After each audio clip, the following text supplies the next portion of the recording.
I'm flabbergasted at this one. MLB just released their new social media policy for players.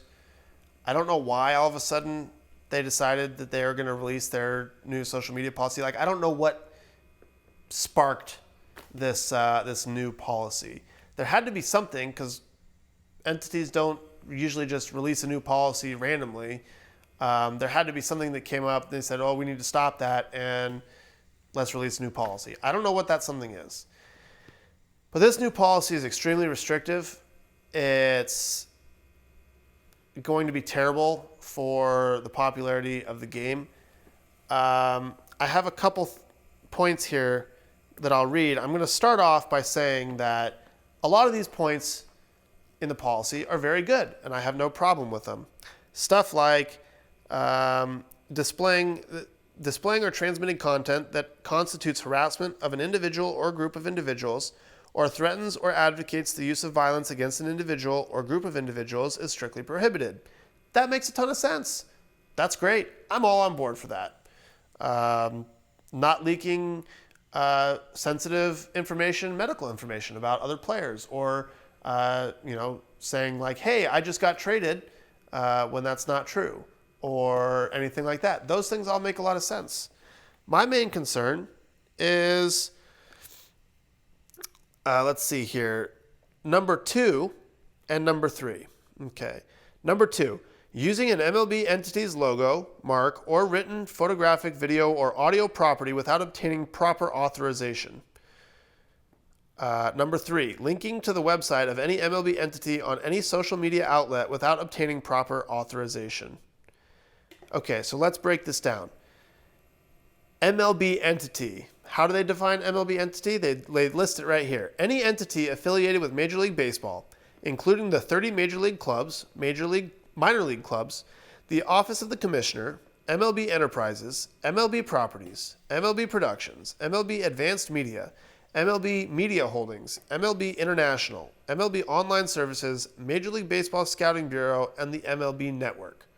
Okay, so those are all MLB entities. So now we go back to number 2, using an MLB entity's logo. So right off the bat, Reds logos, Padres logos, Giants logos, Marlins logos, any MLB logo or the MLB logo itself, off limits. You cannot share that on social media without proper authorization. Using an MLB entity's logo, mark, or written photographic, video, or audio property. So photographic property, if the team photographer takes a picture of you and you want to post that to your social media, you have to get permission to do that. Video, if the team takes video of you and you want to post the video, if you have game footage that belongs to the local RSN that you want to just post some highlights of yourself, technically in violation. And they never list what proper authorization is. They never list what proper authorization is. So let's move on to number 3. Linking to the website of any MLB entity on any social media outlet without obtaining proper authorization is prohibited. So linking to an MLB website. So if I wanted to tell fans on my Twitter account, hey guys, MLB just launched a fantastic new archive of footage. You can find it here. You should check it out. Can't do it without getting written authorization or proper authorization, whatever that is, first. Can't tag MLB, can't link to the website. Otherwise, I'm in violation of this policy. This is extremely restrictive and extremely short-sighted.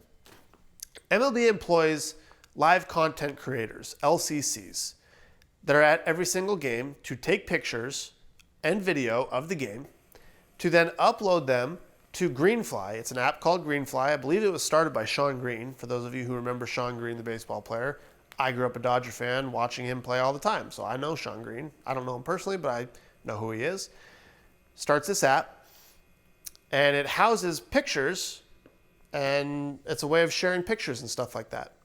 So these live content creators take these images, these videos, they upload them to Greenfly. Athletes, MLB players have a Greenfly account.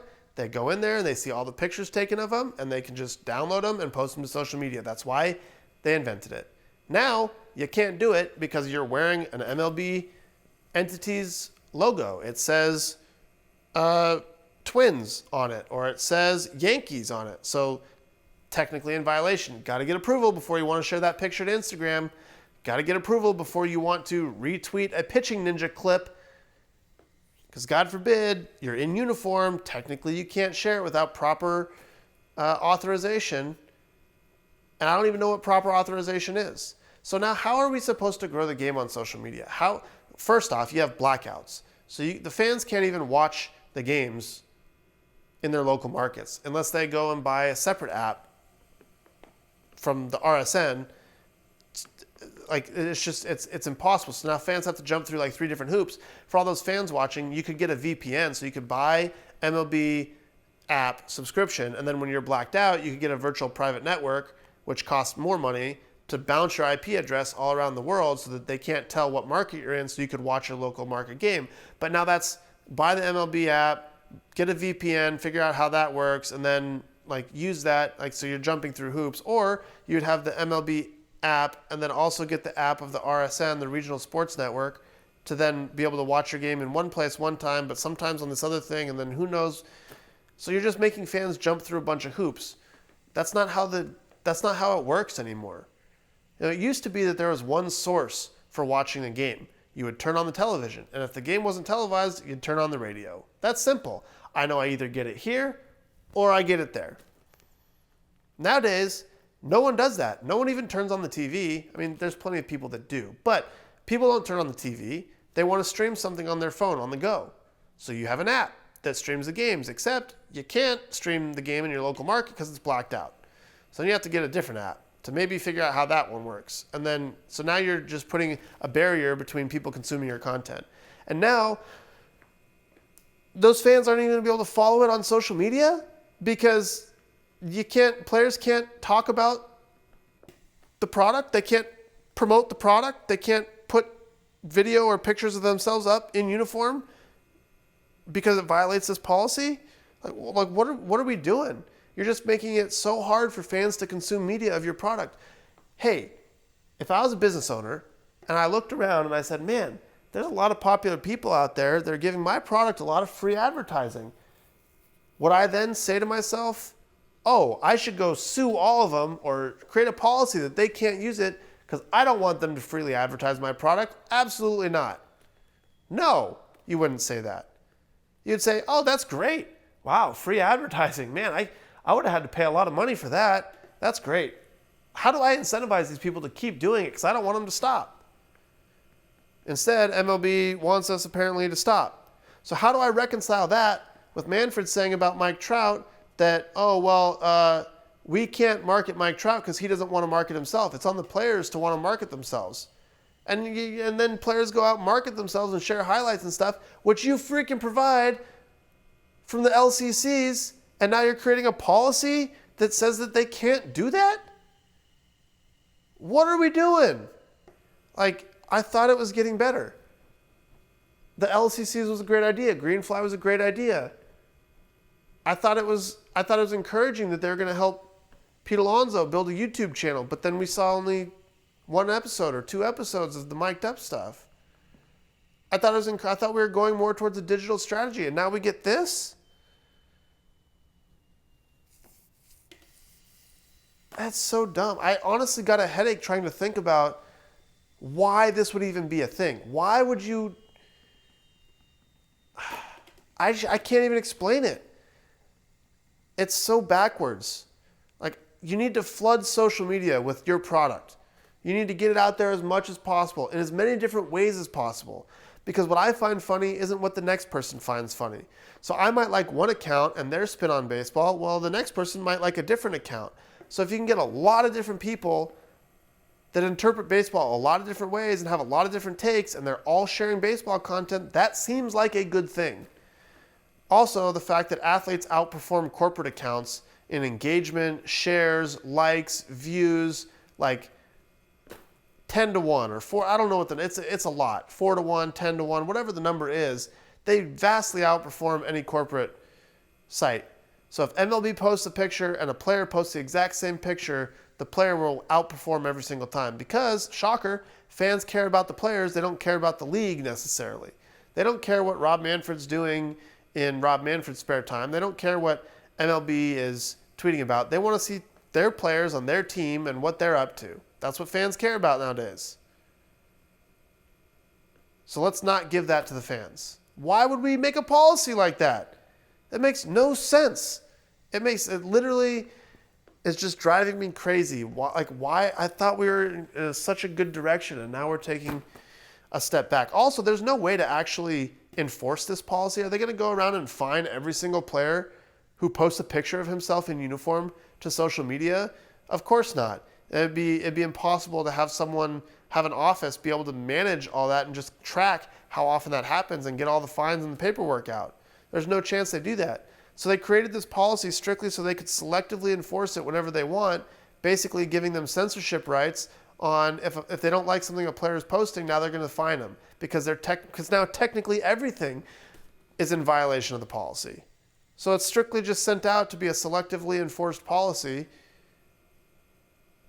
And now they're just, I don't, like I said, there's a lot of things in this policy that make a lot of sense. Don't be an idiot. Don't be a bad person. Don't tweet mean things. Don't fake like you're releasing some news or leak confidential information about a team or their analytics or their processes. That's great. That all makes total sense. Not tagging MLB or an MLB, I can't tag @Reds in a tweet without getting approval first? Are you kidding me? I got to sleep tonight at some point, so I'm not going to get myself any more riled up than I already am. But absolutely ridiculous on MLB's part on that front. I would just ask if any MLB person is watching this, which I'm sure you are, since you guys have notifications turned on for my content clearly, and you monitor me very closely. Can someone please just explain to me why these rules exist? I just want to know, is this what happened? Did we get a lawyer and say, hey, Mr. Lawyer, how do we protect ourselves against all downside? And the lawyer wrote these rules out and we're like, great, send it. Is that what happened? I want to know if that's what happened. Okay, at least I can understand the thought process. You guys missed a whole bunch of stuff.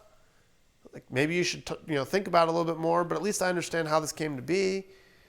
What spurred this and what's the thought process behind this new policy? I'd honestly like to know. So if you guys can somehow let me know or distribute a memo or make a public statement about it or something, that'd be great, because this is very discouraging for the future of baseball.